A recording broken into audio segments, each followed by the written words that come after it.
진리대로 생각하라, 생각대로 마음하라, 성경시사 철학입니다.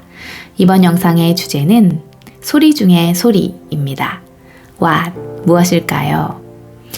내 귀를 통해 외부로부터 들려오는 찻소리, 비행기 소리, 작업하는 소리, 각종 매체를 통해 흘러나오는 음악 소리, 세상 사람들의 소리, 또 내 내면에서 끊임없이 솟아나는 생각의 소리, 마음의 소리 등 세상에는 참 많은 소리가 있습니다.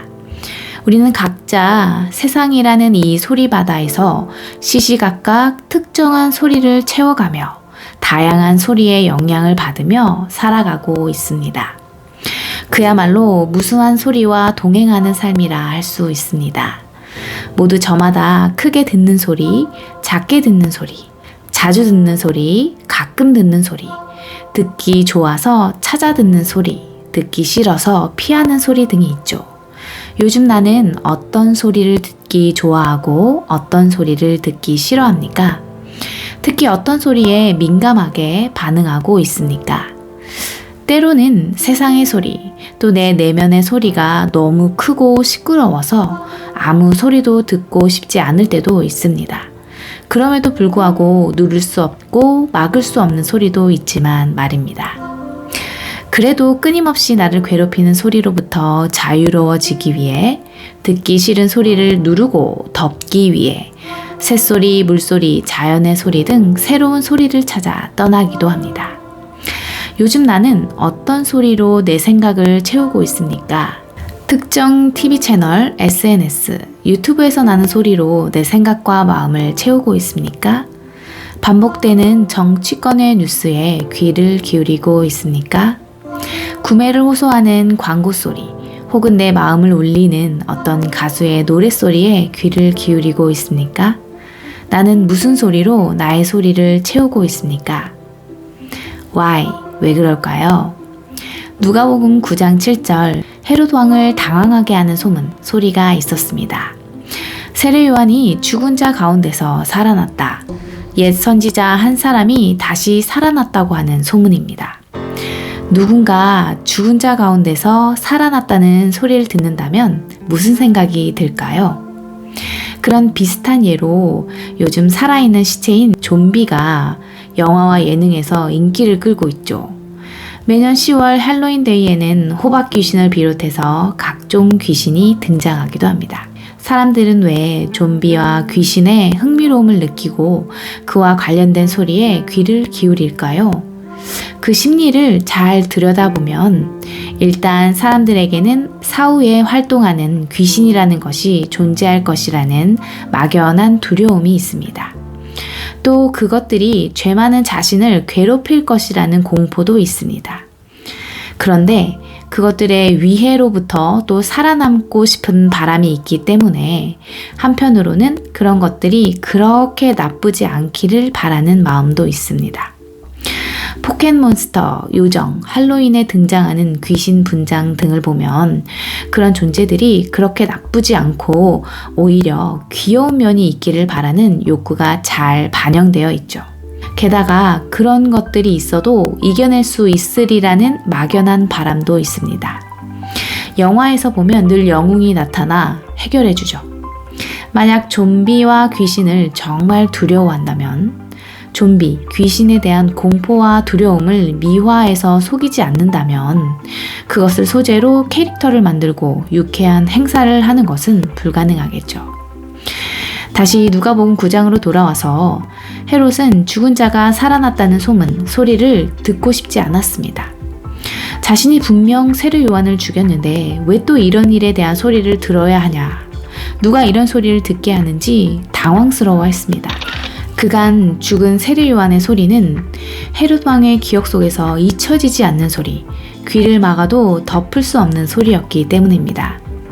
스데반의 설교를 듣던 사람들도 마음이 찔려 그를 향해 이를 갈고 귀를 막고 큰 소리를 지르며 스데반을 돌로 쳤습니다. 그들 또한 듣고 싶지 않아도 들리는 내면의 소리에 괴로웠던 것입니다.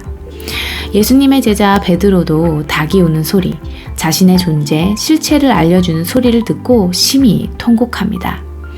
이렇게 우리에게는 항상 잊혀지지 않는 소리, 자신의 행위와 존재를 부각시키고 상기시키는 소리들이 있습니다. 그럼에도 불구하고 우리에게 가득 찬 소음이나 잡음, 무의미한 소리가 들어야 할 소리를 덮고 있지는 않습니까? 어떻게 할까요?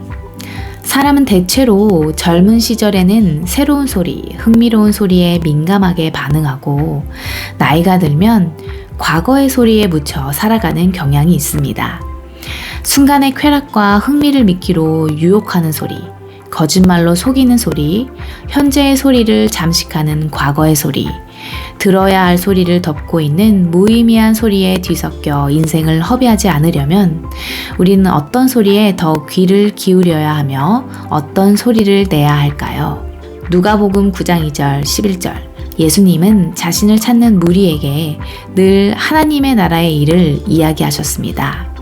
예수님의 제자들도 파송되어 하나님의 나라를 전파하였죠. 만나는 모든 사람에게 하나님의 나라에 관한 소리를 들려주었습니다. 이 시대에는 누가 하나님 나라에 대한 소리를 내고 있습니까? 지금 사람들은 BTS의 노랫소리, 오징어 게임에는 열광하지만 왜 하나님의 나라에 관한 소리에는 관심을 갖지 않을까요? 여러 가지 이유가 있겠지요. 첫째, 하나님 나라가 이 나라와 별반 다르지 않다고 생각하거나 그 중요함을 모르기 때문입니다. 둘째, 하나님 나라는 없다고 생각하며 그 나라를 믿지 않기 때문입니다. 셋째, 하나님 나라는 능력, 감동, 매력이 없다고 생각하기 때문입니다. 넷째, 하나님 나라는 볼 수도 없고 가질 수도 없고 당장 누릴 수도 없다고 생각하기 때문입니다. 하나님의 나라에 대한 외침, 그 소리가 마음에 와닿지 않기 때문입니다. 현대인은 대부분 자신과 다른 뭔가 새로운 것이 있을 때, 흥미로운 것, 따라하고 싶은 것이 있을 때 그것에 대해 열광합니다. 그 소리에 귀를 기울입니다.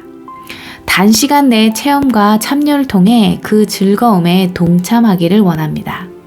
그런데 하나님 나라는 내가 참여할 수도 없고 나를 금방 변화시키지도 않고 감동시키지도 않고 재미도 없다고 생각하기 때문에 그 소리에 귀 기울이지 않는 것입니다.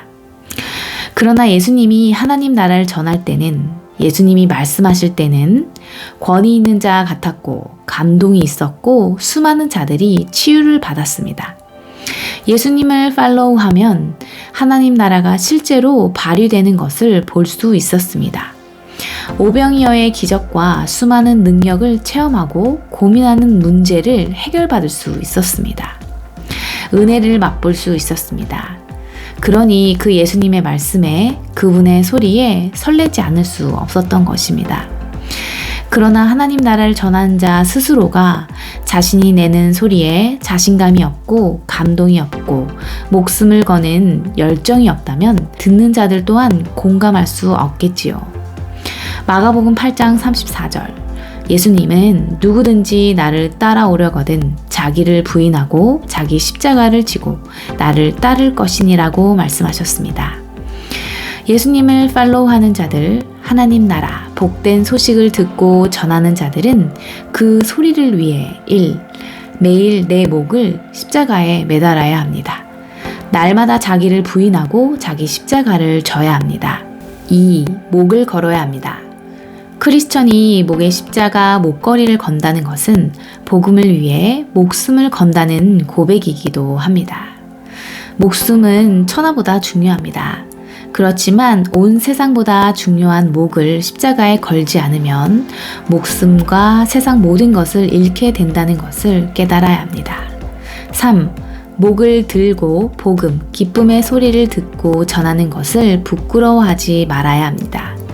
예수님은 이런 자들이 부끄러움이 아닌 영광 중에 임하는 하나님의 나라를 볼 것이라고 말씀하셨습니다. 시편 33편 3절 새 노래로 그를 노래하며 즐거운 소리로 아름답게 연주할지어다. 하나님 나라에 관한 소리에 귀 기울여야 하는 우리는 모두 언제나 평생에 듣는 말씀을 날마다 새롭게 듣고 새 노래를 불러야 합니다. 매 순간 하나님의 나라, 위의 것을 생각하고 위의 것을 찾아야 합니다. 목을 달고 목을 걸고 목을 들고 감동 있게 생명의 소리를 전파해야 합니다.